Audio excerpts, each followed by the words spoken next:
Discuss ചെയ്യാനുള്ള topic എന്ന് പറയുന്നത് അഡ്സോർപ്ഷൻ ഐസോത്തേം. അപ്പോൾ ഇത് എന്തുമായിട്ട് റിലേറ്റ് ചെയ്ത് വരുന്നതെന്ന് ചോദിച്ചു കഴിഞ്ഞാൽ അഡ്സോർപ്ഷനും പ്രഷറുമായിട്ടുള്ള റിലേഷൻഷിപ്പാണെന്ന് പറയുന്നത് അഡ്സോർപ്ഷൻ ഐസോത്തേം. അപ്പോൾ ഇവിടെ നമ്മൾ ഡിസ്കസ് ചെയ്യാൻ പോകുന്നത് ഒരു പർട്ടിക്കുലർ ടൈപ്പ് അഡ്സോർപ്ഷൻ. അപ്പോൾ അത് ആ ഒരു അഡ്സോർപ്ഷൻ്റെ റേറ്റ് പ്രഷറിനനുസരിച്ച് എങ്ങനെ വേരി ചെയ്യുന്നു അല്ലെങ്കിൽ എങ്ങനെ മാറും, അതാണ് നമ്മൾ അഡ്സോർപ്ഷൻ ഐസോത്തേം എന്ന് പറയുന്നത് ഈ ഒരു സെക്ഷനിൽ ഡിസ്കസ് ചെയ്യാനായിട്ട് പോകുന്നു. അപ്പൊ അതിൽ ആൾറെഡി ഉണ്ട് ഐസോത്തേം എന്ന് പറയുന്ന ഒരു വാക്ക്. ഐസോ മീൻസ് എന്താണെന്ന് നമുക്കറിയാം. ഐസോ മീൻസ് അതിന്റെ അർത്ഥം സെയിം എന്നാണ്. Them means temperature. അപ്പോൾ നമ്മൾ കൺസിഡർ ചെയ്യുന്ന ഈ ഒരു അഡ്സോർപ്ഷൻ എന്ന് പറയുന്നത് കോൺസ്റ്റന്റ് ടെമ്പറേച്ചർ സെയിം ആയിട്ട് നിൽക്കുന്നു. മീൻസ് ടെമ്പറേച്ചർ കോൺസ്റ്റന്റ് ആയിട്ട് നിൽക്കുന്നു.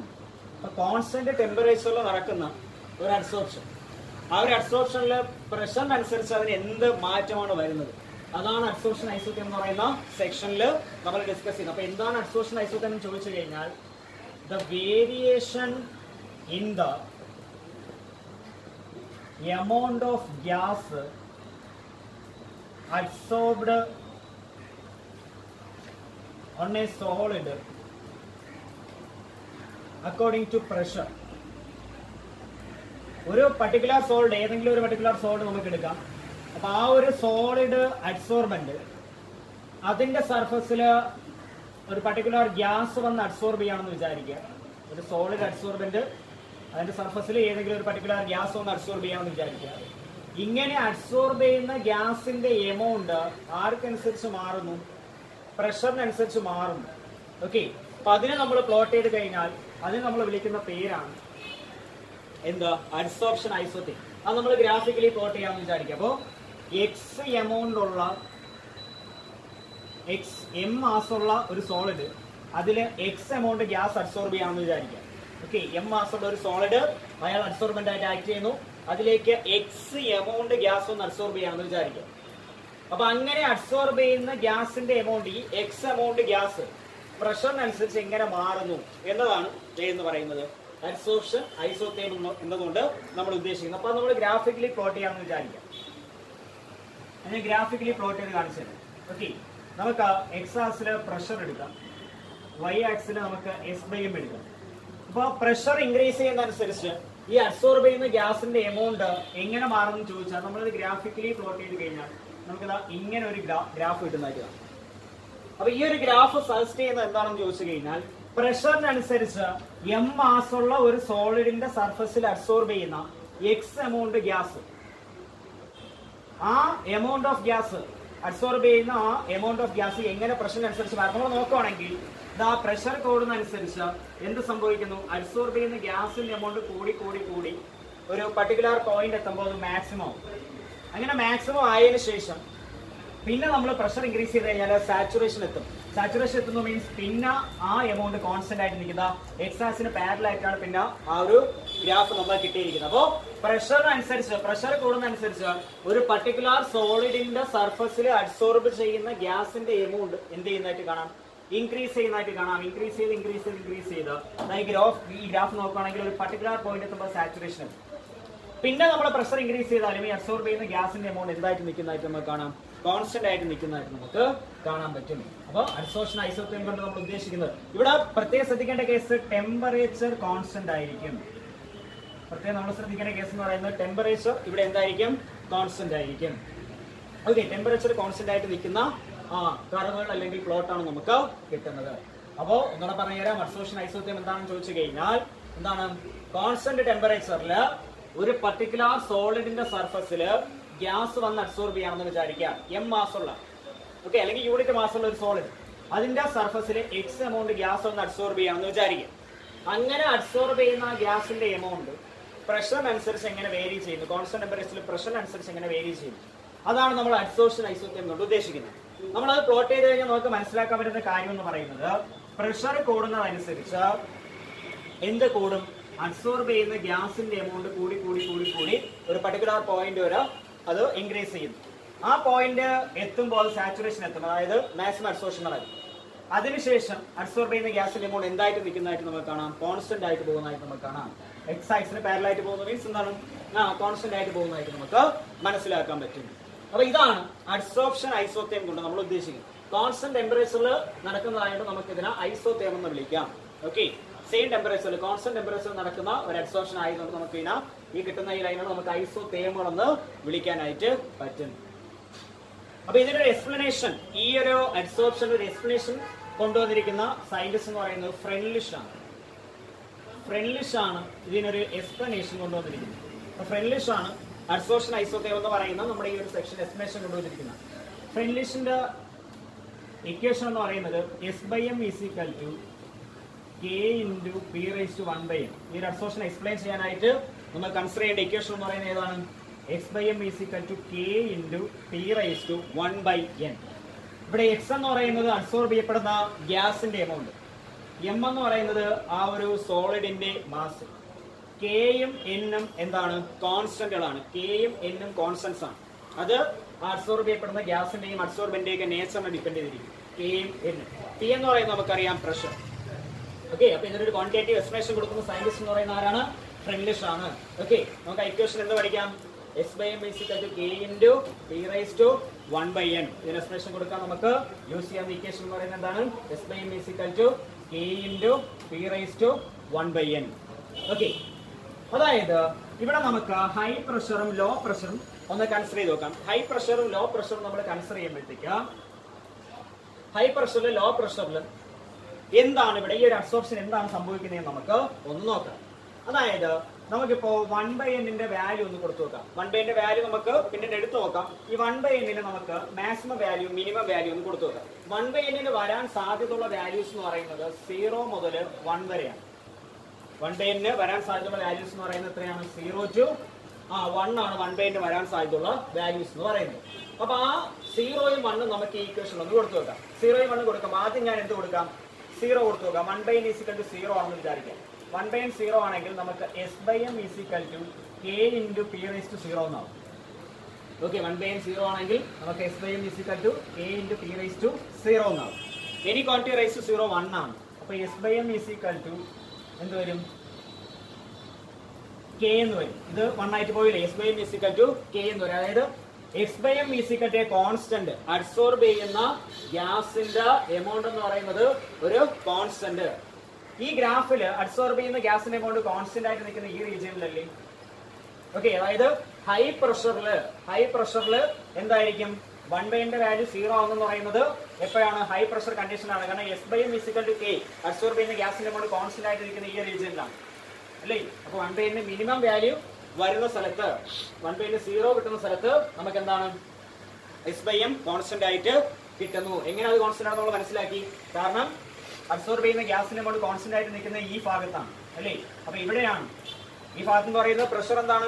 കൂടുതലാണ് അല്ലേ? പ്രഷർ കൂടി നിൽക്കുന്ന റീജിയൻ ആണ്. അപ്പൊ 1/n മിനിമം വാല്യൂ വരുന്ന എപ്പോഴാണ്? ഹൈ പ്രഷർ വരുമ്പോഴാണ്. ഇനി 1/n മാക്സിമം വാല്യൂ 1 നമുക്ക് കൊടുത്തു നോക്കാം. when 1/n is equal to 1, S/m is equal to K into P raised to 1 അല്ലെങ്കിൽ S/m is equal to K into P എന്ന് വരും അല്ലേ?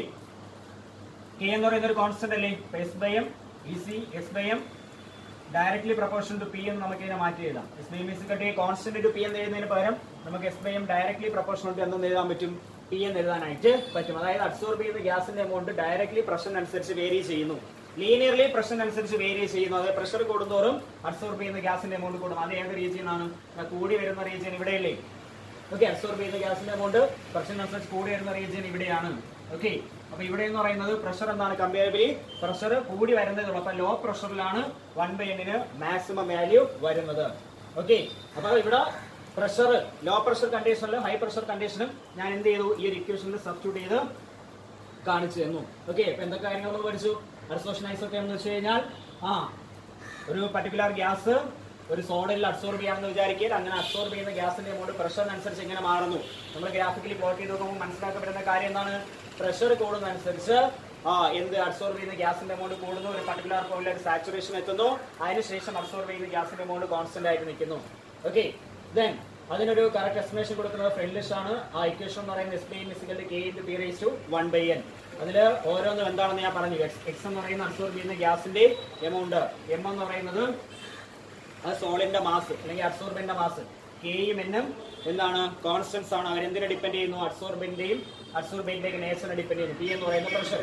ഇതിൽ 1/n വരാൻ സാധ്യതയുള്ള 1/n വാല്യൂ നമ്മൾ കണ്ടുപിടിച്ച് നോക്കുമ്പോൾ അല്ലെങ്കിൽ സ്ലോപ്പ് എടുത്ത് നോക്കുമ്പോൾ നമുക്ക് കിട്ടുന്നത് 0ക്കും 1നും ഇടയ്ക്കാണ്. മിനിമം വാല്യൂ 0, മാക്സിമം വാല്യൂ 1 ആണ്. അപ്പൊ ആ മിനിമം വാല്യൂ മാക്സിമം വാല്യൂ വരുന്നത് പ്രഷറുമായിട്ട് എങ്ങനെ നമുക്ക് റിലേറ്റ് ചെയ്ത് പറയാം. ആദ്യം ഞാൻ മിനിമം വാല്യൂ എടുത്തു. മിനിമം വാല്യൂ എടുത്തപ്പോൾ SBM K എന്ന് കിട്ടി. SBM K എന്ന് ഗ്രാഫിൽ വരുന്നത് ഇവിടെയാണ്. അതെന്ന് പറയുന്നത് ഹൈ പ്രഷറാണ്. അപ്പോൾ 1/n മിനിമം വാല്യൂ വരുന്നത് ഹൈ പ്രഷറിന് കറസ്പോണ്ടിങ് ആയിട്ടാണ്. ദെൻ 1/n മാക്സിമം വാല്യൂ ഞാൻ കൊടുത്തു. അപ്പോൾ നമുക്ക് മനസ്സിലായത് SBM ലീനിയർലി പ്രഷറിനനുസരിച്ച് മാറും നമുക്ക് മനസ്സിലായി. അപ്പോൾ അതായത് പ്രഷർ കൂടി വരുന്നതനുസരിച്ച് SBM കൂടി വരുന്നത്. അത് ഗ്രാഫിൽ ഇവിടെയാണ്. ഇത് കമ്പയറബിളി പ്രഷർ കൂടി വരുന്ന ടൈമല്ലേ. അപ്പോൾ പ്രഷർ ഇതിനപേക്ഷിച്ച് പ്രഷർ കമ്പയറബിളി കുറവാണ്. അപ്പോൾ പ്രഷർ കമ്പയറബിളി കുറഞ്ഞിരിക്കുന്ന സമയത്ത് 1/n മാക്സിമം വാല്യൂ വരുന്നതായിട്ട് നമുക്ക് കാണാനായിട്ട് സാധിക്കും. ഓക്കെ, അപ്പോൾ പ്രഷറിനനുസരിച്ച് ഒരു സോളിഡിന്റെ സർഫസിൽ അബ്സോർബ് ചെയ്യുന്ന ഗ്യാസിന്റെ എമൗണ്ട് എന്ത് ചെയ്യുന്നതായിട്ട് കാണാൻ പറ്റും. നമുക്ക് ഇൻക്രീസ് ചെയ്ത് വരുന്നതായിട്ട് നമുക്ക് കാണാൻ പറ്റും. ഇനി നമുക്ക് 3 ഡിഫറന്റ് ടെമ്പറേച്ചറുകളിൽ ഈ ഗ്രാഫ് എങ്ങനെ പ്ലോട്ട് ചെയ്യാന്നുള്ള കാര്യം ഒന്ന് നോക്കാം. ഓക്കെ, അപ്പൊ ഇവിടെ ഞാൻ അഡ്സോർപ്ഷൻ ഐസോതെർം പ്ലോട്ട് ചെയ്തിട്ടുണ്ട്. ഞാൻ 3 ഡിഫറന്റ് ടെമ്പറേച്ചർ ഉണ്ട്. അപ്പോ ഇവിടെയും നമ്മൾ ആ 3 ഡിഫറന്റ് ടെമ്പറേച്ചറിൽ നോക്കിക്കഴിഞ്ഞാൽ ഇവിടെ പ്രഷർ കൂടുന്നതനുസരിച്ച് SBMന്റെ വാല്യൂ കൂടുന്നുണ്ട്. ത്രൂ ഔട്ട് ടെമ്പറേച്ചർ 273 കെൽവിൻ തന്നെ ആയിരിക്കും. ഈ കേസിൽ പ്രഷർ കൂടുന്നതനുസരിച്ച് SBM കൂടുന്നുണ്ട്, അതായത് അബ്സോർബ് ചെയ്യുന്ന ഗ്യാസിന്റെ എമൗണ്ട് കൂടുന്നുണ്ട്. Through out the process temperature 243 kelvin തന്നെ ആയിരിക്കും. മൂന്നാമത്തെ കേസിന് എന്താണ്, പ്രഷർ കൂടുന്നതനുസരിച്ച് എന്ത് SBMന്റെ വാല്യൂ കൂടുന്നുണ്ട്, അവിടെയും ടെമ്പറേച്ചർ 195 കെൽവിൻ ആയിട്ട് നിൽക്കും. നമുക്ക് മനസ്സിലാക്കാൻ പറ്റുന്ന കാര്യം 195, അത് കഴിഞ്ഞ് കുറച്ചുകൂടെ ടെമ്പറേച്ചർ കൂട്ടി 243, അത് കഴിഞ്ഞ് കുറച്ചുകൂടെ ടെമ്പറേച്ചർ കൂട്ടി 273. ഇവിടെ ടെമ്പറേച്ചർ കൂടുന്നതനുസരിച്ച് അബ്സോർപ്ഷന്റെ റേറ്റ് കൂടുന്ന കുറയുന്ന. നമ്മൾ ഇങ്ങോട്ട് നോക്കുമ്പോഴത്തേക്ക് ഇവിടെ ടെമ്പറേച്ചർ കുറവായിരുന്നു, അപ്പൊ SBMന്റെ വാല്യൂ എന്ന് പറയുന്ന ഇവിടെ വരും. ഇവിടെ കുറച്ചുകൂടെ ടെമ്പറേച്ചർ കൂടി, അപ്പൊ SBMന്റെ വാല്യൂ ഇവിടെ വരും. ഇവിടെ കുറച്ചുകൂടെ ടെമ്പറേച്ചർ കൂടി, അപ്പൊ SBMന്റെ വാല്യൂ ഏകദേശം ഇവിടെ വരും. അതായത് ടെമ്പറേച്ചർ കൂടുന്നതനുസരിച്ച് അബ്സോർപ്ഷന്റെ റേറ്റ് കുറയുന്നതായിട്ട് നമുക്ക് കാണാൻ പറ്റും. അബ്സോർപ്ഷന്റെ ആ ഒരു എക്സ്റ്റെന്റ് കുറയുന്നതായിട്ട് നമുക്ക് മനസ്സിലാക്കാൻ പറ്റും. അതായത് ടെമ്പറേച്ചർ കൂടുന്തോറും അബ്സോർബ് ചെയ്യുന്ന ഗ്യാസിന്റെ എമൗണ്ട് കുറയും. ഈ ഒരു ഗ്രാഫ് നമുക്ക് മനസ്സിലാക്കാൻ പറ്റുന്ന കാര്യം എന്ന് പറയുന്നത്, നമ്മൾ അബ്സോർപ്ഷൻ ഐസോതെർംസ് പ്ലോട്ട് ചെയ്തു, പക്ഷേ ടെമ്പറേച്ചർ കൂടുന്നതനുസരിച്ച് ഈ അബ്സോർപ്ഷന്റെ റേറ്റ് കുറയുന്നതായിട്ട് നമുക്ക് കാണാൻ പറ്റും. കാരണം നമ്മൾ ടെമ്പറേച്ചർ ഇൻക്രീസ് ചെയ്യുന്നതനുസരിച്ച് അബ്സോർബ് ചെയ്തിരിക്കുന്ന പാർട്ടിക്കിൾസിന് എനർജി കിട്ടൂലേ, പിന്നെ അവരവിടെ ഇരിക്കോ ഇല്ല, അവര് അവിടെ നിന്ന് എന്ത് ചെയ്യും, ഡീസോർപ്ഷൻ നടന്ന് പോകാനായിട്ട് നോക്കും. അപ്പൊ ടെമ്പറേച്ചർ കൂട്ടിക്കഴിഞ്ഞാൽ, ടെമ്പറേച്ചർ നമ്മൾ ഇൻക്രീസ് ചെയ്ത് കഴിഞ്ഞാൽ എന്തിന്റെ എക്സ്റ്റെന്റ് കുറയും, അബ്സോർപ്ഷന്റെ എക്സ്റ്റെന്റ് അല്ലെങ്കിൽ അതിന്റെ ഒരു റേറ്റ് കുറയുന്നതായിട്ട് നമുക്ക് കാണാനായിട്ട് പറ്റും. കാരണം ടെമ്പറേച്ചർ കിട്ടിക്കഴിഞ്ഞാൽ പിന്നെ അവരവിടെ ഇരിക്കില്ല. അതാണ് ഞാൻ അബ്സോർപ്ഷൻ ഐസോതെർം ഈ ഗ്രാഫ് കൊണ്ട് ഉദ്ദേശിച്ചത്. അപ്പൊ ഹൈ ടെമ്പറേച്ചറിലോട്ട് നമ്മൾ പോകുന്തോറും, ടെമ്പറേച്ചർ നമ്മൾ ഇൻക്രീസ് ചെയ്യുന്നതോറും അബ്സോർപ്ഷന്റെ റേറ്റ് കുറയുന്നതായിട്ട് നമുക്ക് കാണാനായിട്ട് സാധിക്കുന്നു. ഓക്കെ, ഇനി നമുക്ക് ആ ഇക്വേഷന്റെ നമ്മളിപ്പോ ഫ്രെൻലിഷ് ഐസോതെർം ഒക്കെ പഠിച്ചു, അല്ലെങ്കിൽ അബ്സോർപ്ഷൻ ഐസോതെർം പഠിച്ചു. ഫ്രെൻലിഷിന്റെ ഡെഫിനേഷൻ നമുക്ക് മനസ്സിലായി. നമുക്കിനി അതിന്റെ ലോഗ് എടുത്ത് നോക്കാം. ഫ്രെൻലിഷ് ഉള്ള ഇക്വേഷനിൽ നമുക്ക് 2 സൈഡിൽ ലോഗ് എടുത്തു നോക്കാം. അപ്പൊ log S/n is equal to, ഇതിന്റെ ലോഗ് എടുക്കുമ്പോൾ ലോഗ് K മൾട്ടിപ്ലിക്കേഷൻ വന്നിട്ടുണ്ട്, നമുക്ക് ആഡ് ചെയ്യാം, പ്ലസ് എക്സ്പോണൻഷ്യൽ ആയിട്ട് വന്നിരിക്കുന്ന ഫ്രണ്ടിൽ എഴുതണം 1/n log T. ഇങ്ങനെ വരും. അപ്പൊ 2 സൈഡിൽ നമ്മൾ ഈ ഇക്വേഷന് 2 സൈഡിൽ ലോഗ് എടുക്കുമ്പോൾ log S/n is equal to log K plus 1/n ഫ്രണ്ടിൽ ഇടണം. 1/n P യുടെ ലോഗ് എടുക്കുമ്പോൾ ലോഗ് P എന്ന് വരും. നമുക്ക് നേരത്തെ ഗ്രാഫിൽ ചെറിയൊരു മാറ്റം വരുത്താം. പ്രഷറിന് പകരം ലോഗ് പ്രഷർ ലോഗ് P കൊടുക്കാം. S/mന് പകരം നമുക്ക് ലോഗ് S/m കൊടുക്കാം. നമുക്ക് ഇങ്ങനെയുള്ളൊരു ലൈൻ കിട്ടും. അതാ ലീനിയർ ആയിട്ട് പോകുന്ന ഒരു ലൈൻ. അങ്ങനെ എക്സ്ട്രാ പ്ലോട്ട് ചെയ്യുമ്പോൾ ഇങ്ങനെ വരും. ഇതിന്റെ സ്ലോപ്പ് നമ്മൾ എടുത്തു കഴിഞ്ഞാൽ നമുക്കറിയാം ഒരു സ്ട്രെയിറ്റ് ലൈൻ ആണ്, നമുക്ക് ഇതിന്റെ സ്ലോപ്പ് എടുക്കാൻ പറ്റും. ഇതിന്റെ സ്ലോപ്പ് നമ്മൾ എടുത്തു കഴിഞ്ഞാൽ നമുക്ക് കിട്ടുന്നത് ആരുടെ വാല്യൂ ആണെന്ന് ചോദിച്ചു കഴിഞ്ഞാൽ 1/n വാല്യൂ ആണ്. നേരത്തെ നമ്മൾ 1/n minimum value maximum value കൊടുത്തു. അത് എങ്ങനെ മനസ്സിലാക്കി, നമ്മൾ ഇങ്ങനെ പ്ലോട്ട് ചെയ്തതിനു ശേഷം അതിന്റെ സ്ലോപ്പ് എടുത്താണ് നമ്മൾ അത് മനസ്സിലാക്കുന്നത്. അപ്പോൾ ഇതിന്റെ സ്ലോപ്പ് എടുത്തു കഴിഞ്ഞാൽ നമുക്ക് കിട്ടുന്നത് 1/n വാല്യൂ ആണ്. y ഇന്റർസെപ്റ്റ് നമ്മൾ എടുത്തു കഴിഞ്ഞാൽ നമുക്ക് ലോഗ് K യുടെ വാല്യൂ കിട്ടും. y ഇന്റർസെപ്റ്റ് നമ്മൾ എടുത്തു കഴിഞ്ഞാൽ നമുക്ക് ലോഗ് K യുടെ വാല്യൂ കിട്ടും. ഈ 1/n ഏത് മുതൽ ഏതൊരു വാല്യൂസ് വരാമെന്ന് ഞാൻ പറഞ്ഞു. 0 മുതൽ n-1 വരെ വാല്യൂസ് വരാം. 0 വന്നു കഴിഞ്ഞാൽ നമ്മൾ എന്ത് മനസ്സിലാക്കി, അബ്സോർബ് ചെയ്യുന്ന S/m കോൺസ്റ്റന്റ് എന്നാണ് നമുക്ക് കിട്ടുന്നത്. 1 വന്നു കഴിഞ്ഞാൽ നമുക്ക് എന്ത് പറയാം, S/m ലീനിയർലി ആർക്കനുസരിച്ച് മാറുന്നു, പ്രഷറിനനുസരിച്ച് മാറുന്നു. ഇതിന് കറസ്പോണ്ടിങ് ആയിട്ട് ഹൈ പ്രഷറും ഇതിന് കറസ്പോണ്ടിങ് ആയിട്ട് കമ്പാരബിളി ലോ പ്രഷറാണ് വരുന്നത്. അത് നമ്മൾ മനസ്സിലാക്കി. ഓക്കെ, പിന്നെ ലോഗ് എടുത്തു കഴിഞ്ഞാൽ നമുക്ക് എന്ത് കിട്ടും? 1/n വാല്യൂ കിട്ടും. 1/n ഈ ഇക്വേഷൻ ലോഗ് എടുത്ത് നമ്മൾ ഗ്രാഫിക്കലി പ്ലോട്ട് ചെയ്യുന്നു. ഇങ്ങനെ ലോഗ് പിയും ലോഗ് എസ് ബൈയും എടുക്കുന്നു, നമുക്ക് സ്ട്രെയിറ്റ് ലൈൻ കിട്ടുന്നു. സ്ട്രെയിറ്റ് ലൈൻ്റെ ഇക്വേഷൻ നമുക്ക് y = ms + c ആണെന്ന് അറിയാം. അപ്പോൾ അതിൽ നമ്മൾ അതിന്റെ സ്ലോപ്പ് എടുത്തു കഴിഞ്ഞാൽ നമുക്ക് കിട്ടുന്ന 1/n വാല്യൂ ആണ്. 1/n 0 മുതൽ n - 1 വരെ, 0 മുതൽ 1 വരെ വാല്യൂ വരുമെന്ന് നമുക്കറിയാം. 0 to 1 വരെയാണ് 1/n നമുക്ക് വാല്യൂ വരുന്നത്. 0 to 1. ഓക്കെ, 0 to 1 വരെയാണ് നമുക്ക് വാല്യൂ വരുന്നത്. അതിൽ ആ 1ഉം 0യും നമ്മൾ സബ്സ്റ്റിറ്റ്യൂട്ട് ചെയ്ത് ഓൾറെഡി പഠിച്ചു കഴിഞ്ഞതാണ്. ഓക്കെ, അപ്പോൾ അതൊന്ന് മനസ്സിലാക്കി വെക്കുക. 0 മുതൽ 1 വരെയാണ് 1/n വാല്യൂ വരുന്നത്. ഓക്കെ, അപ്പോൾ ഫ്രെലിഷ് അഡ്സോർഷൻ ഐസോത്തേൻ എന്താണ് നമ്മൾ പഠിച്ചു. അഡ്സോർഷൻ ഐസോത്തേൻ എന്താണ് നമ്മൾ പഠിച്ചു. ഇവിടെ നമ്മൾ ഡിസ്കസ് ചെയ്യുന്ന പറയുന്ന അഡ്സോർഷനും പ്രഷറുമായിട്ട് വരുന്ന റിലേഷൻഷിപ്പാണ് നമ്മൾ എന്ത് ചെയ്ത് ഡിസ്കസ് ചെയ്ത് പഠിച്ചത്. അപ്പോൾ നമുക്ക് മനസ്സിലായത് പ്രഷർ കൂടുന്നതനുസരിച്ച് അബ്സോർബ് ചെയ്യുന്ന ഗ്യാസിന്റെ എമൗണ്ട് എന്ത് ചെയ്യുന്നു? കൂടുന്നതായിട്ട് നമുക്ക് കാണാൻ പറ്റും. ഒരു പർട്ടിക്കുലർ പോയിന്റിൽ സാച്ചുറേഷൻ എത്തുന്നു, അതിനുശേഷം അത് കോൺസ്റ്റന്റ് ആയിട്ട് നിൽക്കുന്നു. ദെൻ ഫ്രെലിഷ് കൊണ്ടുവന്ന ഇക്വേഷൻ S/m=K/P⁻1/n എന്ത് ചെയ്തു? നമ്മൾ പഠിച്ചു. അതിൽ 1/n വരാൻ സാധ്യതയുള്ള വാല്യൂസ് 0യും 1ഉമാണ്. 0യും 1ഉം കൊടുക്കുമ്പോഴത്തേക്ക് അബ്സോർബ് ചെയ്യുന്ന ഗ്യാസിന്റെ എമൗണ്ട് എന്ത് സംഭവിക്കുന്നു എന്നുള്ളതായിരുന്നു നമ്മൾ മനസ്സിലാക്കി. ഒരു സ്ഥലത്ത് S/m ഒരു കോൺസ്റ്റന്റ് ആയിട്ട് നിൽക്കുന്നു, മറ്റൊരു സ്ഥലത്ത് S/m ലീനിയർലി പ്രഷർ അനുസരിച്ച് മാറുന്നതായിട്ട് നമ്മൾ കണ്ടു. അത് ആ ഗ്രാഫിന്റെ ഏതൊക്കെ റീജിയൻസിലാണെന്ന് ഞാൻ പറഞ്ഞു തന്നു. ഇനി നമ്മൾ അതിന്റെ ലോഗ് എടുത്ത് പ്ലോട്ട് ചെയ്യുമ്പോഴാണ് നമുക്ക് 1/n വാല്യൂ കിട്ടുന്നത്. ഈ 0 to 1 നമുക്ക് കിട്ടുന്നത് ഇതിന്റെ സൊല്യൂഷൻ എടുക്കുമ്പോഴാണ്. ഓക്കെ, ഇതാണ് അബ്സോർഷൻ ഐസോത്തേം എന്ന് പറയുന്നത്. ടെമ്പറേച്ചർ കൂടുമ്പോൾ പക്ഷേ അബ്സോർഷന്റെ റേറ്റ് കുറയുന്നതായിട്ട് നമുക്ക്, അബ്സോർഷന്റെ എക്സ്റ്റെന്റ് കുറയുന്നതായിട്ട് നമുക്ക് മനസ്സിലാക്കാം. അപ്പോൾ ഇത്രയും കാര്യങ്ങളാണ് നമുക്ക് അബ്സോർഷൻ ഐസോത്തേം എന്ന് പറയുന്ന സെക്ഷനിൽ പഠിക്കാനായിട്ട് ഉള്ളത്. ഓക്കെ, നെക്സ്റ്റ് നമുക്ക് പഠിക്കാനുള്ള കാര്യം എന്ന് പറയുന്നത് അബ്സോർഷൻ ഫ്രം സൊല്യൂഷൻ ഫേസ്. ഒരു സൊല്യൂഷന്റെ അകത്ത് അബ്സോർഷൻ നടക്കുന്നതായിട്ട് നമ്മൾ എക്സാമ്പിൾ കഴിഞ്ഞ സെക്ഷനിൽ ഡിസ്കസ് ചെയ്തതാണ്. ഒരു സൊല്യൂഷൻ, എനിക്ക് ഇഷ്ടമുള്ള ഏതെങ്കിലും ഒരു പർട്ടിക്കുലർ സൊല്യൂഷൻ, ഒരു കളറുള്ള ഏതെങ്കിലും സൊല്യൂഷൻ തന്നെ നമുക്ക് എടുക്കാം. ആ ഒരു സൊല്യൂഷൻ്റെ അകത്തേക്ക് നമ്മൾ ചാർക്കോൾ ആഡ് ചെയ്യാമെന്ന് വിചാരിക്കും. അങ്ങനെ ചാർക്കോൾ ആഡ് ചെയ്യുന്ന സമയത്ത് ആ സൊല്യൂഷൻ ഫേസിൽ അല്ലെങ്കിൽ ആ ഒരു സൊല്യൂഷൻ്റെ അകത്ത് അബ്സോർഷൻ നടക്കുന്നതായിട്ട് നമ്മൾ കാണാം. ആ സൊല്യൂഷൻ്റെ അകത്തുള്ള സൊല്യൂട്ടിനെയാണ് അവിടെ അബ്സോർബ് ചെയ്യുന്നത്. നമ്മൾ ആഡ് ചെയ്യുന്ന അബ്സോർബൻറ്റ്, എവിടെ ഇപ്പോൾ ഞാൻ ചാർക്കോളാണ് ആഡ് ചെയ്യുന്നതെന്ന് പറഞ്ഞത്, നമ്മൾ ആഡ് ചെയ്യുന്ന അബ്സോർബൻറ്റ് അതിൻ്റെ അകത്തുള്ള സൊല്യൂട്ടിനെയാണ് എന്ത് ചെയ്യുന്നത്? അബ്സോർബ് ചെയ്യുന്നത്. അപ്പോൾ ആ ഒരു അബ്സോർപ്ഷൻ എങ്ങനെയാണെന്ന് നമുക്ക് എന്ത് ചെയ്യാം? ഒന്ന് ഡിസ്കസ് ചെയ്യാം. അല്ലെങ്കിൽ അതിനെ അഫക്റ്റ് ചെയ്യുന്ന ഫാക്ടേഴ്സ് എങ്ങനെയാണ്, അതിനെങ്ങനെ എക്സ്പ്ലനേഷൻ കൊടുക്കാം എന്നുള്ള കാര്യം നമുക്ക് എന്ത് ചെയ്യാം? ഒന്ന് മനസ്സിലാക്കാം. അപ്പോൾ ഞാൻ പറഞ്ഞ കാര്യം, ഏതെങ്കിലും ഒരു സൊല്യൂഷൻ്റെ അകത്തേക്ക് നമ്മൾ ഒരു അബ്സോർബൻറ്റ് ആഡ് ചെയ്ത് കഴിഞ്ഞാൽ ആ സൊല്യൂഷൻ്റെ അകത്ത് വരുന്ന സൊല്യൂട്ടിനെ ആര് അബ്സോർബ് ചെയ്യുന്നു? നമ്മൾ ആഡ് ചെയ്യുന്ന അബ്സോർബൻറ്റ്. ഫോർ എക്സാമ്പിൾ നമ്മൾ ചാർക്കോളാണ് ആഡ് ചെയ്യുന്നതെങ്കിൽ ആ കളറിന് കാരണക്കാരനായ സൊല്യൂട്ടിനെ ആര് അബ്സോർബ് ചെയ്യും? ആ ചാർക്കോള് അബ്സോർബ് ചെയ്യുന്നതായിട്ട് നമുക്ക് മനസ്സിലാക്കാൻ പറ്റും. ഓക്കെ, ഒരു കളറിൻ്റെ ഒരു സൊല്യൂഷൻ ബെസ്റ്റ് എക്സാമ്പിൾ ആയിട്ട് നിങ്ങൾ ആലോചിക്കുക. ആ സൊല്യൂഷൻ്റെ അകത്തേക്ക് നമ്മൾ ഒരു ദിവസം ചാർക്കോൾ ഇടുന്നു. ചാർക്കോൾ ഇടുന്ന സമയത്ത് ആ കളറിന് കാരണക്കാരനായ സൊല്യൂട്ടിനെ ആര് അബ്സോർബ് ചെയ്യുന്നു? ചാർക്കോൾ അബ്സോർബ് ചെയ്യുന്നതായിട്ട് നമുക്ക് മനസ്സിലാക്കാൻ പറ്റും. അപ്പൊ ആ ഒരു അബ്സോർപ്ഷനെ അഫക്റ്റ് ചെയ്യുന്ന ഫാക്ടറുകൾ എന്തൊക്കെയാണെന്ന് നമുക്ക് നോക്കാം. ഒന്ന് ടെമ്പറേച്ചർ അതിനെ അഫക്റ്റ് ചെയ്യുന്ന ഒരു ഫാക്ടറാണ്. ആ ഒരു അബ്സോർപ്ഷൻ അഫക്റ്റ് ചെയ്യുന്ന ഒന്നാമത്തെ ഫാക്ടറായിട്ട് ടെമ്പറേച്ചർ പറയാം. ടെമ്പറേച്ചർ എങ്ങനെ അഫക്റ്റ് ചെയ്യാൻ ചോദിച്ചു കഴിഞ്ഞാൽ, when temperature increases the extent of absorption decreases. അതായത് ടെമ്പറേച്ചർ കൂടുന്നതനുസരിച്ച് ആ ഒരു അബ്സോർപ്ഷന്റെ റേറ്റ് എന്ത് ചെയ്യുന്നതായിട്ട് നമുക്ക് മനസ്സിലാക്കാം? ഡിക്രീസ് ചെയ്യുന്നതായിട്ട് നമുക്ക് മനസ്സിലാക്കാം. ടെമ്പറേച്ചർ കൂടുന്നതനുസരിച്ച് അബ്സോർപ്ഷന്റെ റേറ്റ് ഡിക്രീസ് ചെയ്യുന്നതായിട്ട് നമുക്ക് മനസ്സിലാക്കാം. ഇനി concentration of the solution.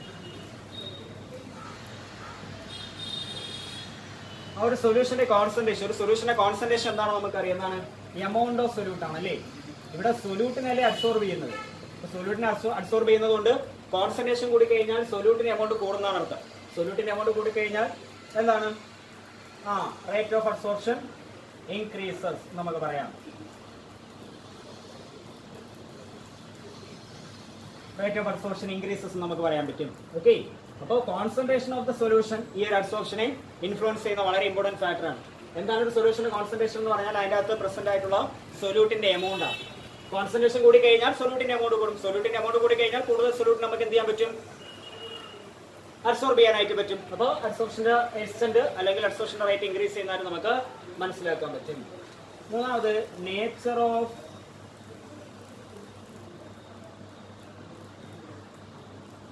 Solute and absorbent വേണമെങ്കിൽ നമുക്ക് പറയാൻ പറ്റും.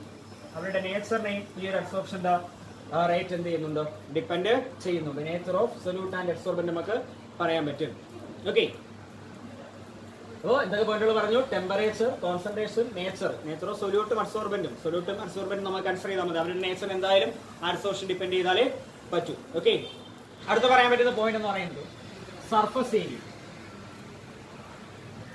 നമുക്കറിയാം അഡ്സോർപ്ഷൻ എന്ന് പറയുന്ന സർഫസ് ഫിനോമിനൻ ആണ്. അപ്പൊ അതുകൊണ്ട് സർഫസ് ഏരിയ അത് ഡിപ്പെൻഡ് ചെയ്യുന്നുണ്ട്. സർഫസ് ഏരിയ ഓഫ് അഡ്സോർബെന്റ്, ആരുടെ സർഫസിലാണോ അഡ്സോർപ്ഷൻ നടക്കുന്നത് അയാളുടെ, അല്ലെങ്കിൽ ആ ഒരു അഡ്സോർബെന്റ് സർഫസ് ഏരിയയെ, അത് ഏത് അഡ്സോർപ്ഷൻ ആയാലും അത് ഡിപ്പെൻഡ് ചെയ്യുന്ന ഒരു കാര്യമാണ്. സർഫസ് ഫിനോമിനൻ ആയതുകൊണ്ട് സർഫസ് ഏരിയ കൂടിക്കഴിഞ്ഞാൽ അഡ്സോർപ്ഷന്റെ എക്സ്റ്റെന്റ് എന്ത് ചെയ്യുന്നതായിട്ട് കാണാം, അല്ലെങ്കിൽ അഡ്സോർപ്ഷന് കൂടുന്നതായിട്ട് നമുക്ക് മനസ്സിലാക്കാൻ പറ്റും. അപ്പോൾ നമ്മളിപ്പോൾ ചാർക്കോളാണ് ആഡ് ചെയ്യുന്നതെങ്കിൽ അതിന് ഒന്ന് പൗഡേർഡ് ഫോമിലാക്കി ആഡ് ചെയ്യുന്നത് കുറച്ചുകൂടെ ബെറ്റർ ആയിരിക്കും. കാരണം എന്താണ്, പൗഡേർഡ് ഫോമിൽ സർഫസ് ഏരിയ എന്താണ് കൂടുതലാണെന്ന് നമുക്ക് മനസ്സിലാക്കാൻ പറ്റും. അപ്പോൾ പൗഡേർഡ് ഫോമിൽ സർഫസ് ഏരിയ കൂടുന്നതുകൊണ്ട് നല്ല രീതിയിൽ അവിടെ അഡ്സോർപ്ഷൻ നടക്കുന്നതായിട്ട് നമുക്ക് മനസ്സിലാക്കാൻ പറ്റും. കാരണം അഡ്സോർപ്ഷൻ എന്ന് പറയുന്നത് സർഫസ് ഫിനോമിനൻ ആണ്. സർഫസ് ഫിനോമിനൻ ആയതുകൊണ്ട് എന്തിനത് ഇൻഫ്ലുവൻസ് ചെയ്യുന്നുണ്ട്, അല്ലെങ്കിൽ എന്തിനത് ഡിപ്പെൻഡ് ചെയ്യുന്നുണ്ട്, സർഫസ് ഏരിയയെ ഡിപ്പെൻഡ് ചെയ്യുന്നുണ്ട്. സർഫസ് ഏരിയ കൂടിക്കഴിഞ്ഞാൽ അഡ്സോർപ്ഷൻ കൂടുന്നതായിട്ട് നമുക്ക് മനസ്സിലാക്കാൻ പറ്റും. അപ്പൊ പൗഡേർഡ് ഫോമിൽ സർഫസ് ഏരിയ കൂടുതലാണ്.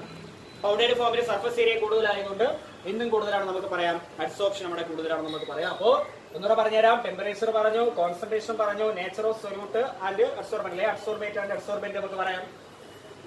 Surface area of the adsorbent നമുക്ക് പറയാൻ പറ്റില്ല. സിമ്പിൾ ആയിട്ട് സർഫസ് ഏരിയ എന്ന് പറയുന്നത് ഏത് അഡ്സോർപ്ഷൻ ആണെങ്കിലും അവിടെ സർഫസ് ഏരിയ ഒരു ഇമ്പോർട്ടൻറ്റ് ഫാക്ടറാണ്. കാരണം അഡ്സോർപ്ഷൻ എന്താണെന്ന് നമുക്കറിയാം, adsorption is A surface phenomenon നമുക്ക് പറയാൻ പറ്റും, അല്ലെങ്കിൽ മനസ്സിലാക്കാൻ പറ്റും. അതുകൊണ്ട് സർഫസ് ഏരിയ എന്തായാലും എന്ത് ചെയ്യുന്നുണ്ടോ, ഡിപ്പെൻഡ് ചെയ്യുന്നുണ്ടോ. ഓക്കെ, അപ്പൊ ഈ ഒരു 3-4 ഫാക്ടറുകളാണ് സൊല്യൂഷൻ ഫേസിലുള്ള അഡ്സോർപ്ഷൻ ഇൻഫ്ലുവൻസ് ചെയ്യുന്ന ഫാക്ടർ. ഓക്കെ, നമുക്കിനി അതിന്റെ മെക്കാനിസം എന്താണെന്ന് ഡിസ്കസ് ചെയ്യാം. സൊല്യൂഷൻ ഫേസിലുള്ള അഡ്സോർപ്ഷന്റെ മെക്കാനിസം നമുക്ക് കറക്റ്റ് അറിയില്ല, എങ്കിലും നമ്മുടെ ഫ്രണ്ട്ലിഷ് അഡ്സോർപ്ഷൻ ഐസോതെർമൊക്കെ നമ്മൾ പഠിച്ചതാണ്. നമുക്ക് അതുമായിട്ട് റിലേറ്റ് ചെയ്ത് ഇത് എന്ത് ചെയ്യാവുന്നതാണ്, എക്സ്പ്ലെയിൻ ചെയ്യാവുന്നതാണ്.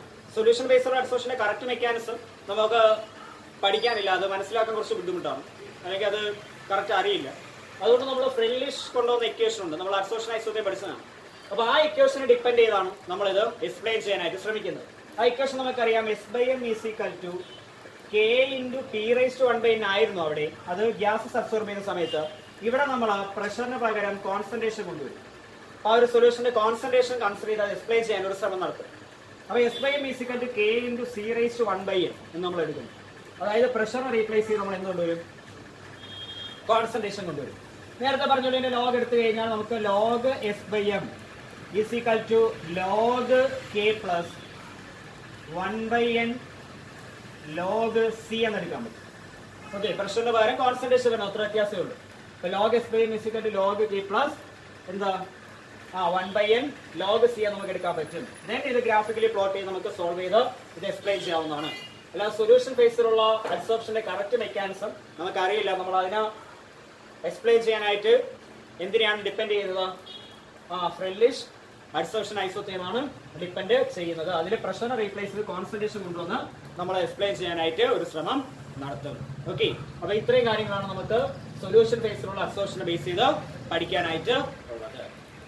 ഇനി നമുക്ക് ഡിസ്കസ് ചെയ്യാനുള്ള സെക്ഷൻ എന്ന് പറയുന്നത് അഡ്സോർപ്ഷന്റെ ആപ്ലിക്കേഷൻസ് ഓഫ് അഡ്സോർപ്ഷൻ. നമുക്ക് ഡേ ടു ഡേ ലൈഫിൽ അല്ലെങ്കിൽ ഡെയിലി ലൈഫിൽ നമുക്ക് അഡ്സോർപ്ഷൻ എന്തൊക്കെ ആപ്ലിക്കേഷനാണ് വരുന്നത് എന്നുള്ള കാര്യം നമുക്കൊന്ന് ഡിസ്കസ് ചെയ്യാം. അതിൽ ഒന്നാമത്തെ കാര്യം എന്ന് പറയുന്നത് പ്രൊഡക്ഷൻ ഓഫ് ഹൈ വാക്വം. അതിലൊന്നാമത്തെ ആപ്ലിക്കേഷൻ എന്ന് പറയുന്നത് പ്രൊഡക്ഷൻ ഓഫ് ഹൈ വാക്വം. ഇപ്പൊ ഞാൻ എന്തെങ്കിലും റിയാക്ഷൻ നടത്തുമ്പോൾ അല്ലെങ്കിൽ വേറെ എന്തെങ്കിലും ഒബ്സർവേഷൻസ് നടത്തുമ്പോൾ എനിക്ക് അവിടെ എയറിന്റെ പ്രസൻസ് വേണ്ട, എനിക്കൊരു വാക്വം ക്രിയേറ്റ് ചെയ്യണമെന്ന് വിചാരിക്കും. അപ്പൊ ആ സമയത്ത് നമ്മൾ എന്താണ് ചെയ്യുന്നതെന്ന് ചോദിച്ചു കഴിഞ്ഞാൽ അവിടെയുള്ള എയറിനെ കംപ്ലീറ്റ് അബ്സോർബ് ചെയ്തങ്ങ് മാറ്റും. നമുക്കറിയാം ആക്ടിവേറ്റഡ് ചാർക്കോൾ പോലുള്ള ആൾക്കാർ നല്ല അബ്സോർബൻ്റ് ആണ്. അപ്പോൾ അവിടെ ഒരു ആക്ടിവേറ്റഡ് ചാർക്കോൾ നമ്മൾ പ്ലേസ് ചെയ്ത് കഴിഞ്ഞാൽ അവിടെയുള്ള ഗ്യാസസിന് ഫുൾ ആരെങ്കിലും അബ്സോർബ് ചെയ്യും, ഈ ചാർക്കോളങ്ങ് അബ്സോർബ് ചെയ്യും. അപ്പൊ അതിന്റെ ഫലമായിട്ട് അവിടെ ഒരു വാക്വം പ്രൊഡ്യൂസ് ചെയ്യാനായിട്ട് നമുക്ക് സാധിക്കും. അപ്പൊ ഏതെങ്കിലും സിറ്റുവേഷൻസിൽ ഹൈ വാക്വം പ്രൊഡ്യൂസ് ചെയ്യേണ്ട അവസ്ഥ വന്നു കഴിഞ്ഞാൽ നമ്മൾ എന്ത് ചെയ്താൽ മതി, നമ്മൾ അവിടെ ഒരു ഗ്യാസിനെ അബ്സോർബ് ചെയ്യുന്ന ആ പർട്ടിക്കുലർ ഗ്യാസിനെ അബ്സോർബ് ചെയ്യുന്ന ഒരു ഗുഡ് അബ്സോർബൻ്റ് ആരാണോ അയാളെ പ്ലേസ് ചെയ്ത് കൊടുത്തു കഴിഞ്ഞാൽ നമുക്ക് അവിടെ ഹൈ വാക്വം പ്രൊഡ്യൂസ് ചെയ്യാനായിട്ട് സാധിക്കും. രണ്ടാമത്തെ ആപ്ലിക്കേഷൻ ഗ്യാസ് മാസ്ക്. ഗ്യാസ് മാസ്കുകൾക്കകത്ത് നമുക്ക് ആക്ടിവേറ്റഡ് ചാർക്കോൾ പ്ലേസ് ചെയ്യാൻ പറ്റും. അതിന്റെ ആവശ്യകത എന്താണെന്ന് ചോദിച്ചു കഴിഞ്ഞാൽ, ഈ മൈനുകൾ, ഖനികളിൽ, അതുപോലെ വലിയ വലിയ ഇൻഡസ്ട്രീസിലൊക്കെ ജോലി ചെയ്യുന്ന ആൾക്കാർക്ക് ചില സമയങ്ങളിൽ പോയിസണസ് ഗ്യാസസ് റെസ്പയർ ചെയ്യുന്ന സിറ്റുവേഷൻ. അപ്പൊ അങ്ങനെ അത് റെസ്പയർ ചെയ്ത് കഴിഞ്ഞാൽ അത് മരണം വരെ സംഭവിക്കുന്നതിന് കാരണമായിട്ട് മാറും. അപ്പൊ അങ്ങനെ ജോലി ചെയ്യുന്ന ആൾക്കാർ ഗ്യാസ് മാസ്കുകൾ യൂസ് ചെയ്യാറുണ്ട്. ഈ ഗ്യാസ് മാസ്കുകൾക്കകത്ത് നമ്മൾ ആക്ടിവേറ്റഡ് ചാർക്കോൾ എന്ത് ചെയ്തിട്ടുണ്ട്, പ്ലേസ് ചെയ്തിട്ടുണ്ട്. ആക്ടിവേറ്റഡ് ചാർക്കോൾ ആരെ അബ്സോർബ് ചെയ്ത് നിങ്ങൾക്ക് ഫിൽറ്റർ ചെയ്ത് വിടും. ഈ പോയിസണസ് ഗ്യാസിനെ അബ്സോർബ് ചെയ്ത് ആ എയർ ഞങ്ങൾ ഫിൽറ്റർ ചെയ്യുന്നതിന് കാരണക്കാരനാവും. അപ്പൊ നമുക്ക് ആരെ റെസ്പയർ ചെയ്യേണ്ട ആവശ്യം വരില്ല, ആ പോയിസണസ് ഗ്യാസിനെ റെസ്പയർ ചെയ്യേണ്ട ആവശ്യം വരില്ല. അതിനെ ആര് ഫിൽറ്റർ ചെയ്ത് മാറ്റും, അബ്സോർബ് ചെയ്ത് മാറ്റും. ഈ ഗ്യാസ് മാസ്കുകൾക്ക് അടങ്ങിയിട്ടുള്ള ആക്ടിവേറ്റഡ് ചാർക്കോൾ അതിനെ അബ്സോർബ് ചെയ്ത് മാറ്റും. ഓക്കെ, അടുത്ത ആപ്ലിക്കേഷൻ എന്ന് പറയുന്നത് കൺട്രോൾ ഓഫ് ഹ്യൂമിഡിറ്റി. ഹ്യൂമിഡിറ്റി നമുക്കറിയാം, ഈർപ്പം അല്ലെങ്കിൽ ആർദ്രത നമ്മൾ പറയും. എവിടെയെങ്കിലും ഹ്യൂമിഡിറ്റിയെ നമുക്ക് കൺട്രോൾ ചെയ്യണമെങ്കിൽ, ഈർപ്പത്തിനെ മാറ്റണമെങ്കിൽ നമ്മൾ അവിടെ സിലിക്ക ജെൽ പ്ലേസ് ചെയ്താൽ മതി. ഹ്യൂമിഡിറ്റിയെ കൺട്രോൾ ചെയ്യാൻ അല്ലെങ്കിൽ ഈർപ്പത്തിനെ അബ്സോർബ് ചെയ്യാൻ അല്ലെങ്കിൽ മോയ്സ്ചർ കണ്ടന്റിനെ അബ്സോർബ് ചെയ്യുന്ന വളരെ നല്ലൊരു അബ്സോർബന്റ് ആണ് ആരെന്ന് പറയുന്നത്, സിലിക്ക ജെൽ എന്ന് പറയുന്നത്. അപ്പൊ സിലിക്ക ജെല്ല് നമ്മൾ പ്ലേസ് ചെയ്ത് കഴിഞ്ഞാൽ അയാൾ ആരെ നല്ല രീതിയിൽ അബ്സോർബ് ചെയ്ത് മാറ്റും, ഈർപ്പത്തിനെ അല്ലെങ്കിൽ ആ ഹ്യൂമിഡിറ്റിയെ നല്ല രീതിയിൽ അബ്സോർബ് ചെയ്ത് മാറ്റും. അങ്ങനെ അബ്സോർബ് ചെയ്ത് മാറ്റുന്നതായിട്ട് നമുക്ക് മനസ്സിലാക്കാൻ പറ്റും. അപ്പൊ സിലിക്ക ജെൽ എന്ന് പറയുന്നത് വളരെ നല്ലൊരു അബ്സോർബന്റ് ആണ്. ആരെ അബ്സോർബ് ചെയ്യുന്നു, മോയ്സ്ചർ കണ്ടന്റ് അല്ലെങ്കിൽ ഹ്യൂമിഡിറ്റിയെ അബ്സോർബ് ചെയ്യുന്ന ആൾ. ചില ഇലക്ട്രോണിക് ഡിവൈസുകളായാലും എന്തായാലും ഈർപ്പം ഉണ്ടെങ്കിൽ കേടായി പോകുന്ന ചില വസ്തുക്കളുണ്ട്. അപ്പൊ അവിടേക്ക് നമ്മൾ ആരാ പ്ലേസ് ചെയ്താൽ മതി, സിലിക്ക ജെൽ പോലുള്ള അബ്സോർബന്റുകളോ പ്ലേസ് ചെയ്താൽ മതി. അവര് ആരെ നല്ല രീതിയിൽ അബ്സോർബ് ചെയ്ത് മാറ്റും, ഈർപ്പത്തിന് നല്ല രീതിയിൽ അബ്സോർബ് ചെയ്ത് മാറ്റുന്നതായിട്ട് നമുക്ക് മനസ്സിലാക്കാം.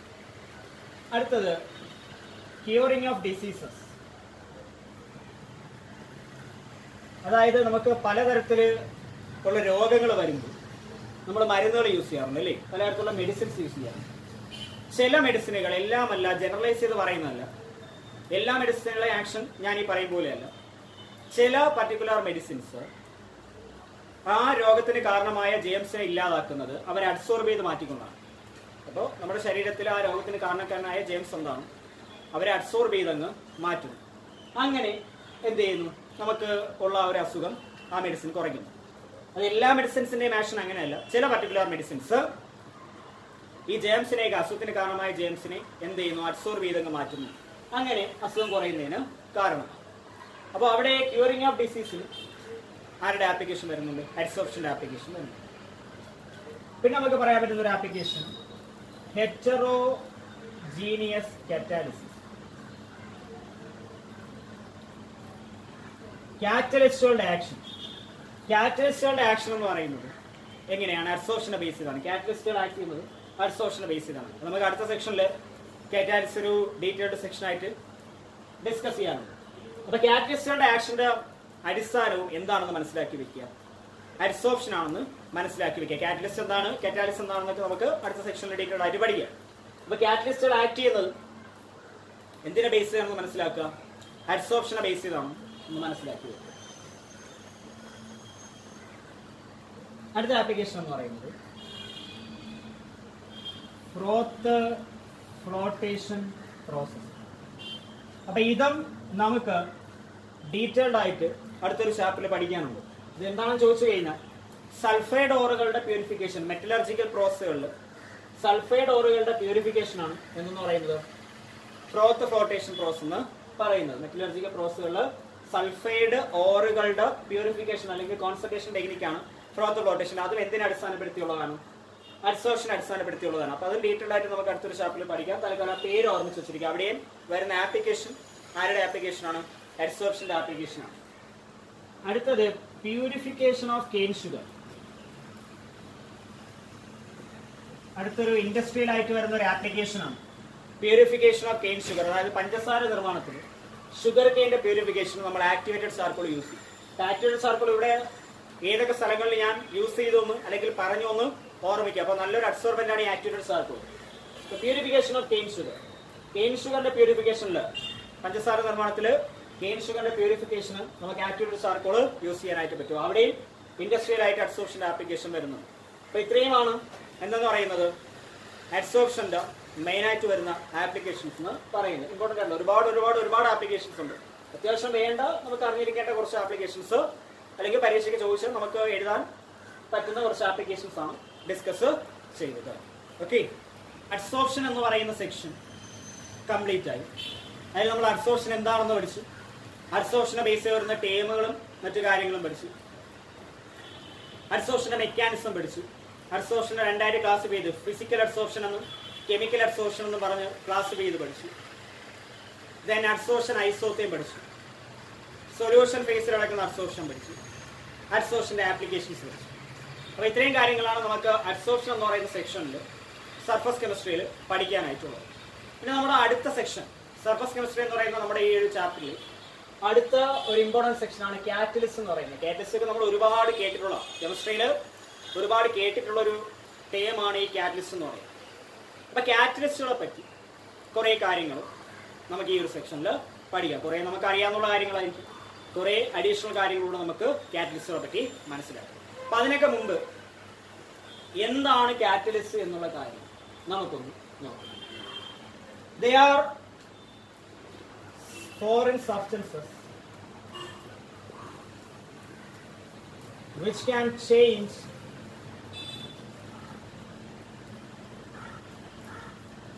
the rate of a chemical reaction. Rate of a chemical reaction or rate of a reaction without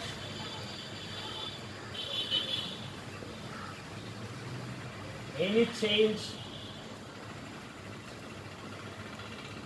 in their mass and composition. അങ്ങനെയാണെങ്കിലും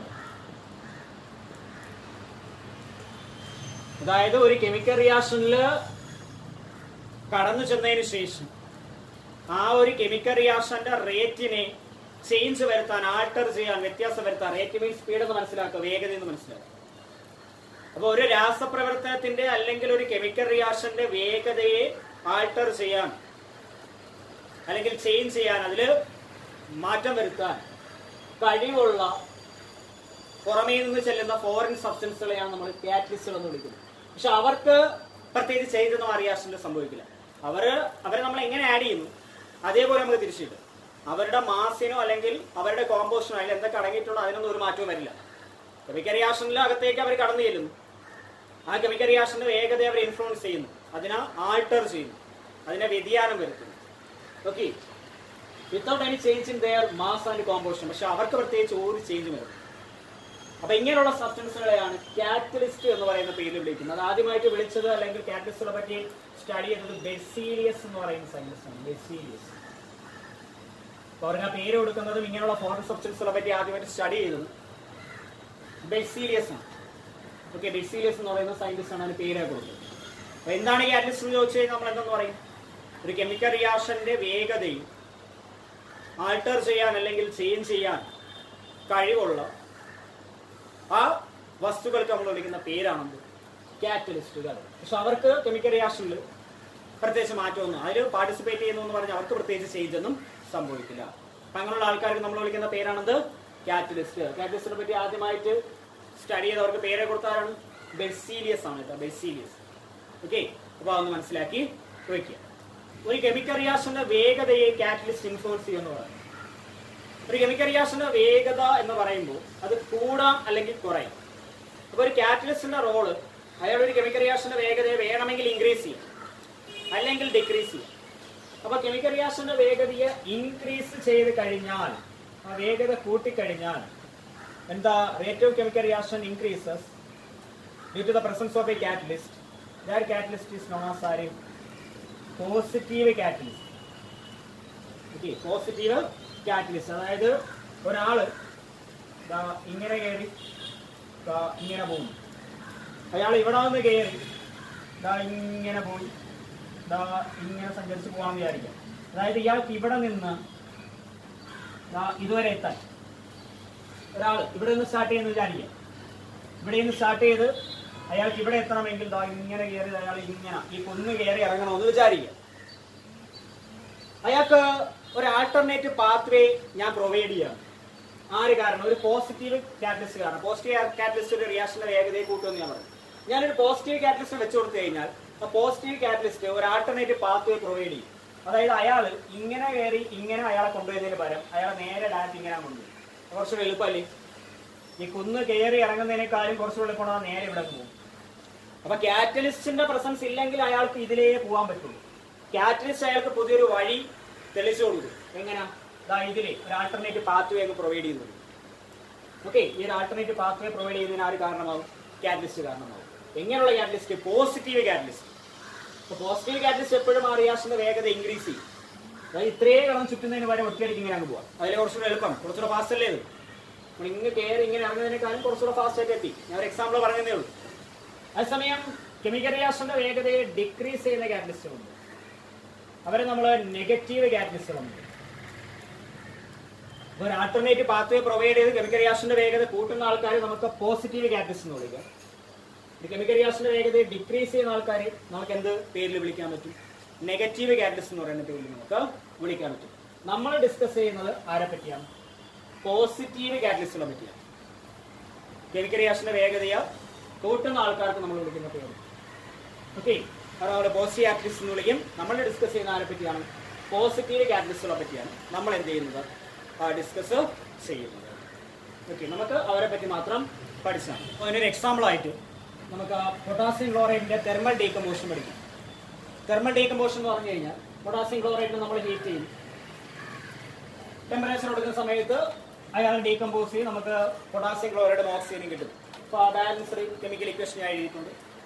പൊട്ടാസ്യം ക്ലോറൈഡ് നമ്മൾ ഹീറ്റ് ചെയ്യുന്നു, അയാൾ തെർമലി ഡീകമ്പോസ് ചെയ്ത് നമുക്ക് പൊട്ടാസ്യം ക്ലോറൈഡ് ഓക്സിജനും കിട്ടുന്നു. അപ്പോൾ ഈ റിയാക്ഷൻ നടക്കുന്ന ടെമ്പറേച്ചർ റേഞ്ച് ഏകദേശം 600 കെൽവിൻ ടെമ്പറേച്ചർ റേഞ്ചിലാണ് ഈ റിയാക്ഷൻ നടക്കുന്നതെന്ന് വിചാരിക്കുക. ഏകദേശം 600 കെൽവിൻ ടെമ്പറേച്ചർ റേഞ്ചിലെ റിയാക്ഷൻ നടക്കുവാണെന്ന് നിങ്ങൾ വിചാരിക്കും. ഞാൻ ഇതിലേക്ക് ഒരു കാറ്റലിസ്റ്റിനെ ആഡ് ചെയ്യുന്നു. ഈ റിയാക്ഷനിൽ കാറ്റലിസ്റ്റ് ആയിട്ട് ആക്ട് ചെയ്യാൻ കഴിവുള്ള ഒരു കാറ്റലിസ്റ്റിനെ ഞാൻ ആഡ് ചെയ്യും. ഞാൻ ആഡ് ചെയ്യുന്ന കാറ്റലിസ്റ്റ് എന്ന് പറയുന്നത് MnO2 ആണെന്ന് വിചാരിക്കുക. മാംഗനീസ് ഡയോക്സൈഡ് ആണ് ഞാൻ ആഡ് ചെയ്യുന്നതെന്ന് വിചാരിക്കും. അപ്പോൾ പൊട്ടാസ്യം ക്ലോറൈഡ് അയാൾ തെർമലി ഡീകമ്പോസ് ചെയ്ത് നമുക്ക് പൊട്ടാസ്യം ക്ലോറൈഡും ഓക്സിജനും കിട്ടുന്നു. അപ്പോൾ ഈ ഒരു റിയാക്ഷന്റെ അകത്തേക്ക് ഞാൻ കാറ്റലിസ്റ്റ് ആയിട്ട് ഒരാളെ ആഡ് ചെയ്യുന്നു. ഞാൻ MnO2 മാംഗനീസ് ഡയോക്സൈഡ് ആണ് കാറ്റലിസ്റ്റ് ആയിട്ട് ആക്ട് ചെയ്യുന്നത്, കാറ്റലിസ്റ്റ് ആയിട്ട് ആഡ് ചെയ്യുന്നതെന്ന് വിചാരിക്കും. അപ്പോൾ ഈ റിയാക്ഷൻ നടന്നുകൊണ്ടിരുന്ന temperature range 600 kelvin temperature range ആയിരുന്നു.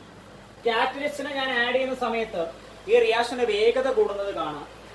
നേരത്തെ 600 കെൽവിൻ ടെമ്പറേച്ചറിൽ നടന്നുകൊണ്ടിരുന്ന റിയാക്ഷൻ ഏകദേശം 400 കെൽവിൻ ടെമ്പറേച്ചർ റേഞ്ചിൽ നടക്കുന്നതായിട്ട് നമുക്ക് മനസ്സിലാക്കാം.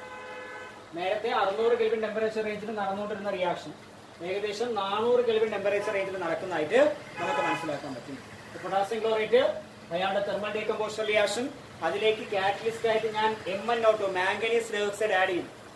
അങ്ങനെ ആഡ് ചെയ്തപ്പോഴത്തേക്ക് ഈ ഡീകമ്പോസിഷൻ ടെമ്പറേച്ചർ കൊടുക്കുമ്പോൾ അയാൾ ഡീകമ്പോസ് ചെയ്യും. ആ ഒരു ഡീകമ്പോസിഷൻ റിയാക്ഷൻ കുറച്ചുകൂടി വേഗതയിൽ നടക്കുന്നതായിട്ട് നമുക്ക് മനസ്സിലാക്കാൻ പറ്റും. അപ്പോ വേഗത കൂടുന്നതിനോടൊപ്പം നേരത്തെ കൊടുത്തുകൊണ്ടിരുന്ന അത്രയും ടെമ്പറേച്ചർ നമ്മൾ കൊടുക്കേണ്ട ആവശ്യം പിന്നെ വരില്ല. അപ്പൊ കാറ്റലിസ്റ്റിനെ ആഡ് ചെയ്തപ്പോൾ കുറച്ചുകൂടി കുറഞ്ഞ ടെമ്പറേച്ചറിൽ ആ റിയാക്ഷൻ നടക്കുന്നതായിട്ട് നമുക്ക് കാണാൻ പറ്റി. അപ്പൊ അത്രയും ടെമ്പറേച്ചർ കൊടുത്ത് നമ്മൾ കഷ്ടപ്പെടേണ്ട ആവശ്യവും ഇല്ല. അപ്പൊ ഈ റിയാക്ഷൻ നമുക്ക് കാറ്റലിസ്റ്റുകളുടെ ആക്ച്വലി ബെസ്റ്റ് എക്സാമ്പിൾ ആയിട്ട് എന്ത് ചെയ്യാൻ പറ്റും? കൺസിഡർ ചെയ്യാനായിട്ട് പറ്റും. ആരുടെ തെർമൽ ഡീകമ്പോസിഷൻ? പൊട്ടാസ്യം ക്ലോറൈഡിന്റെ തെർമൽ ഡീകമ്പോസിഷൻ. അപ്പോൾ നമ്മൾ എന്തൊക്കെ കാര്യങ്ങൾ പഠിച്ചു? കാറ്റലിസ്റ്റ് എന്താണെന്ന് പഠിച്ചു. കാറ്റലിസ്റ്റിനെ പറ്റി ആദ്യമായിട്ട് നമ്മൾ മുന്നിലേക്ക് ഇൻട്രൊഡക്ഷൻ നടത്തിയ ബെർസീലിയസിനെ പറ്റി പഠിച്ചു. പോസിറ്റീവ് കാറ്റലിസ്റ്റ് എന്താണെന്ന് പഠിച്ചു. നെഗറ്റീവ് കാറ്റലിസ്റ്റ് എന്താണെന്ന് പഠിച്ചു. കാറ്റലിസ്റ്റുകൾ ഒരു ആൾട്ടർനേറ്റീവ് പാത്വേ പ്രൊവൈഡ് ചെയ്യുന്നു എന്നുള്ള കാര്യം നമ്മൾ പഠിച്ചു. അതിന് ബെസ്റ്റ് എക്സാമ്പിൾ ആയിട്ട് ആരുടെ ഡീകമ്പോസിഷൻ റിയാക്ഷൻ നമ്മൾ പഠിച്ചു. പൊട്ടാസ്യം ക്ലോറൈഡിന്റെ തെർമൽ ഡീകമ്പോസിഷൻ റിയാക്ഷൻ പഠിച്ചു. അതിൽ കാറ്റലിസ്റ്റ് ആയിട്ട് ആക്ട് ചെയ്യുന്ന ആളാണെന്ന് ചോദിച്ചാൽ മാംഗനീസ് ഡയോക്സൈഡ് എന്ന് പറയുക. MnO2 നമ്മൾ ആഡ് ചെയ്തപ്പോഴത്തേക്ക് റിയാക്ഷന്റെ റേറ്റ് കൂടുന്നതായിട്ട് നമുക്ക് മനസ്സിലാക്കാൻ പറ്റി. കുറച്ചുകൂടെ കുറഞ്ഞ ടെമ്പറേച്ചർ റേഞ്ചിൽ ആ റിയാക്ഷൻ നടക്കുന്നതായിട്ട് നമുക്ക് കാണാനായിട്ട് സാധിച്ചു. ഓക്കെ, അപ്പോൾ ഇത്രയാണ് കാറ്റലിസ്റ്റുകളുടെ കേസിൽ നമ്മൾ ജനറൽ ആയിട്ടൊന്ന് മനസ്സിലാക്കിയിരിക്കേണ്ട കാര്യം. ഓക്കെ.